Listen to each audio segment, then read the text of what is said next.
Warahmatullahi wabarakatuh.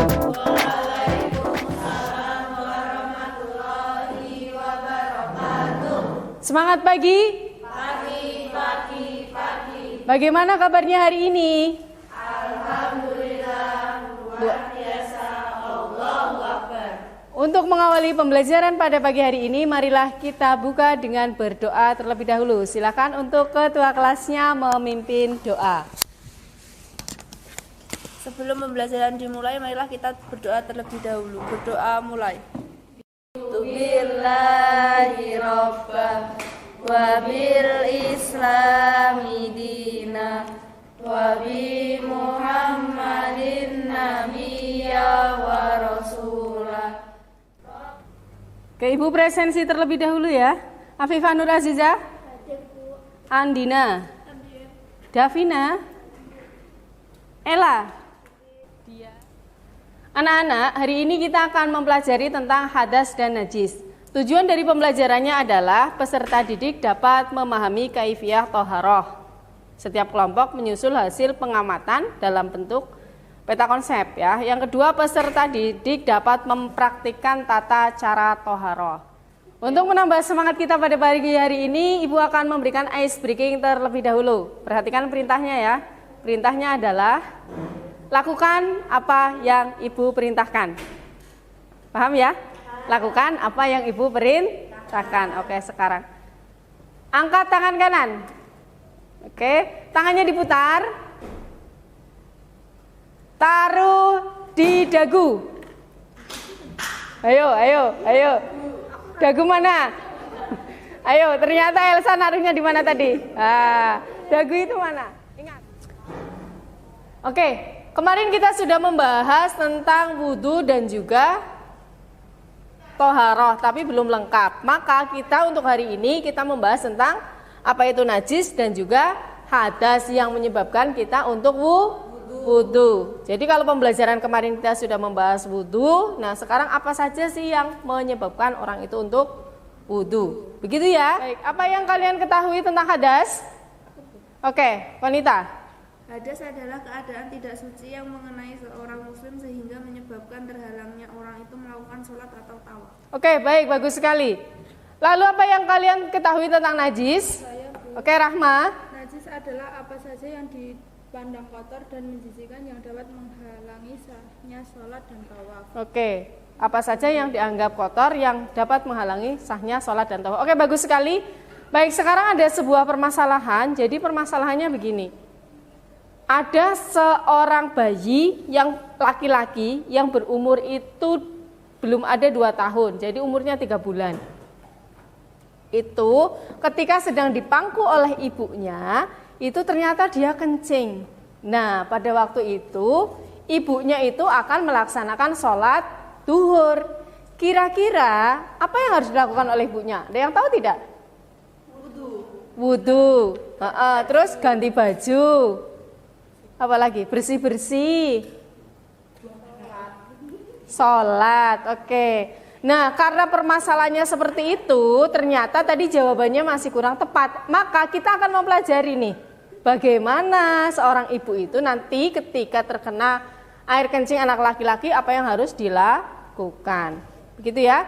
Oke, hari ini kita akan mempelajari tentang najis dan juga hadas. Hadas adalah keadaan tidak suci yang mengenai seseorang sehingga menyebabkan terhalangnya orang itu untuk sholat dan juga tawaf. Jadi hadas itu berasal dari dalam diri kita. Oke, pintar. Lanjut, kalau najis adalah sesuatu yang dianggap kotor sehingga menghalangi juga sahnya sholat dan juga tawaf. Maka najis itu dari mana? Dari luar. Ya, ingat, hadas itu dari dalam diri, sedangkan najis itu dari luar. Hadas itu dibagi menjadi berapa? 3. 2, oke. Hadas itu dibagi menjadi 2, ya, bukan 3. Oke, yang pertama adalah hadas kecil. Yang kedua hadas besar. Contoh hadas kecil. Apa, hayo, siapa yang tahu? Kencing, oke, pintar. Lanjut. Apa lagi? Hadas kecil contohnya? Kencing, kentut, ya, madi atau wadi itu hadas kecil. Kalau makan itu hadas apa bukan, Bu? Bukan, makan itu bukan hadas. Ya, oke. Lanjut kalau hadas besar. Apa? Haid. Pintar sekali Ella. Apa lagi? Nifas. Pintar sekali Andina. Apa lagi? Mengeluarkan sperma. Ya, mengeluarkan sperma dan juga hubungan laki-laki dan perempuan. Itu adalah hadas besar. Sedangkan sekarang najis. Najis itu dibagi menjadi berapa? 3. Apa saja najis? Mughaladah. Oke, Merlisa pinter. Mukhafafah, mutawasitoh, pinter sekali. Contoh dari najis mughaladah. Nah, dijilat anjing berarti apa? Air liur anjing. Bagaimana cara mensucikannya? Dibersihkan air 7 kali dan 1 kalinya pakai tanah. Debu yang seperti apa? Yang suci. Oke. Yang kedua, najis mutawasitoh. Itu ringan atau sedang atau berat? Sedang. Bagaimana? Contohnya apa? Air kencing. Wadi. Darah. Daging babi, ya. Apa lagi? Untah-untahan. Bangkai binatang, oke. Bagaimana cara mensucikannya?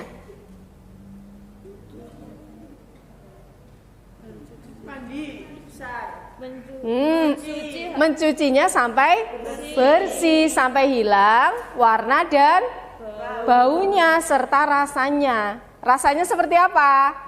Tidak usah dirasakan ya. Oke, dan yang terakhir ada najis mukhafafah, yaitu najis yang ringan. Contohnya apa? Nah, air kencing anak laki-laki yang berumur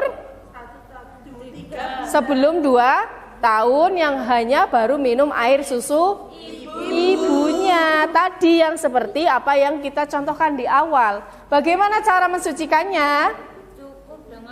Cukup dengan mempercikan air ke pakaian yang terkena. Sehingga tadi ketika ibunya mau sholat itu tidak usah ganti baju, boleh apa enggak? Boleh, cukup dipercikan dengan air yang bersih. Baik, untuk selanjutnya kita akan melihat nanti tayangan video di sini. Nanti di video ini akan menjelaskan tentang hadis dan juga najis dan juga beberapa contohnya. Nah, setelah nanti kalian mengamati video ini, nanti silakan untuk membentuk kelompok. Kelompoknya nanti satu kelompoknya itu 3 orang. Nanti mendiskusikan apa yang ada di video ini, ya. Ada yang mau bertanya? Sudah paham dengan penjelasannya? Oke, kalau sudah paham kita lihat. Istilah syariat adalah segala sesuatu yang dianggap kotor oleh syariat. Najis adalah segala sesuatu yang dianggap kotor oleh orang-orang yang memiliki fitrah yang bersih. Mereka akan berusaha menjauhinya dan membersihkan pakaiannya jika terkena najis, semisal kotoran manusia dan air seni, seperti yang tertulis dalam kitab Ar-Rawdatun Nadiyah. Najis juga merupakan setiap hal yang dianggap kotor yang diperintahkan oleh syariat untuk menjauhinya. Demikian yang tertulis dalam kitab Al-Fiqhul Muyassar fi Dhawil Kitabi was Sunnah. Dari pernyataan dianggap kotor oleh syariat dalam definisi-definisi najis yang kami sebutkan. Baik, nanti kalian silakan berkumpul dengan kelompoknya kalian masing-masing. Setiap kelompok nanti silakan mendiskusikan satu tema tadi. Nanti di jawabannya ditulis di sini ya. Ya, bisa bergabung wanita dengan kelompoknya. Yang lain? Ini bertiga, Afifah sama siapa? Oke. Mengetahui setelah sholat bahwa pada pakaiannya ada najisnya. Dan apakah sholatnya perlu diulangi? Kasus kedua. Jika seseorang sholat dalam keadaan lupa mandi junub atau lupa wudhu, misalnya di subuh hari ketika bangun tidur, ia langsung sholat subuh, tetapi belum mandi wajib. Ia baru mengingatnya ketika sholat maghrib di sore harinya. Apakah sholat subuh, zuhur, dan asarnya perlu diulangi? Oke. Soal yang pertama tadi, ketika dia sholat di bajunya ada najis. Nah, dia baru tahu setelah sholat selesai, apakah sholatnya perlu diulangi? Permasalahan yang kedua, silakan dituliskan di ini ya. Permasalahan yang kedua, ketika lupa mandi junub. Baik, ada yang kesulitan dalam soalnya permasalahan ini? Ada yang kesulitan dalam diskusi? Yang pertama itu ketika di bajunya ada najis, itu perlu nggak sholatnya diulang? Yang kedua, sudah selesai apa belum? Sudah. Baik, kelompok siapa yang sudah selesai? Oke, kelompok 2 silakan maju salah satu. Oke, Konita bisa mewakili. Ya. Didengarkan ya. Assalamualaikum warahmatullahi wabarakatuh. Waalaikumsalam warahmatullahi wabarakatuh. Saya di sini akan mempresentasikan hasil diskusi dari kelompok 2. Nomor 1 perlu diulang karena belum bersih dari najis. Assalamualaikum warahmatullahi wabarakatuh. Saya akan mempresentasikan hasil kerja kelompok dari kelompok 3. Yang nomor 1, tidak perlu mengulangi sholat karena cukup dibersihkan dari hadis. Kelompok kita sudah membahas tentang apa itu najis, apa itu hadas. Bagaimana tadi ketika orang itu terkena najis, apakah perlu sholatnya perlu diulangi atau tidak? Perlu. Kenapa? Karena baju yang digunakan kotor. Nah, kalau yang kedua tadi lupa, ada kata-kata lupa. Kalau lupa maka tidak perlu diulang. Tapi kalau dia menyengaja itu yang tidak diperbolehkan. Baik, dari penjelasan ini ada yang mau bertanya? Tidak ada yang mau bertanya? Baik, kalau tidak ada yang mau bertanya, kita lanjutkan untuk penilaian. Nanti kalian buka kuisis. Ya. Kalian buka kuisis, nanti untuk linknya bisa dibuka. Linknya sudah Ibu share ya ke kalian. Oke, kalau sudah join di kuisis, kalian bisa masukkan untuk passwordnya itu 214401. Sudah masuk? Oke, kita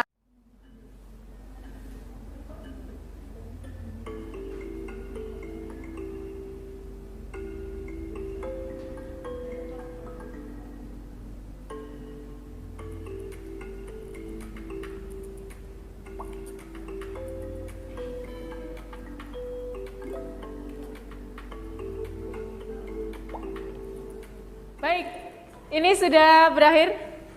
Sudah berakhir ya. Yang dapat nilai tertinggi adalah Elsa dengan perolehan skor 7.160. Berikan aplaus untuk Elsa. Yang kedua Merlisa dengan skor 6.910. Yang ketiga ada Afifa. Oke, Kansa ternyata yang ketiga. Oke, berikan aplaus untuk kalian semua. Ini ada soal-soal, silakan dikerjakan. Nanti kalau sudah selesai silakan dikumpulkan.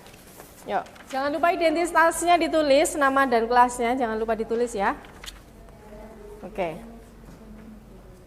Baik, sudah selesai semua? Sudah. Ada yang kesulitan? Tidak. Baik, silakan dikumpulkan. Oke, baik, terima kasih. Ya, yang belakang bisa minta tolong untuk dikumpulkan jadi satu, terus dikumpulkan. Ya. Oke, terima kasih. Baik, cukup. Baik, kita akan melakukan refleksi terhadap pembelajaran yang sudah kita lakukan untuk pagi hari ini. Untuk linknya sudah Ibu share ya.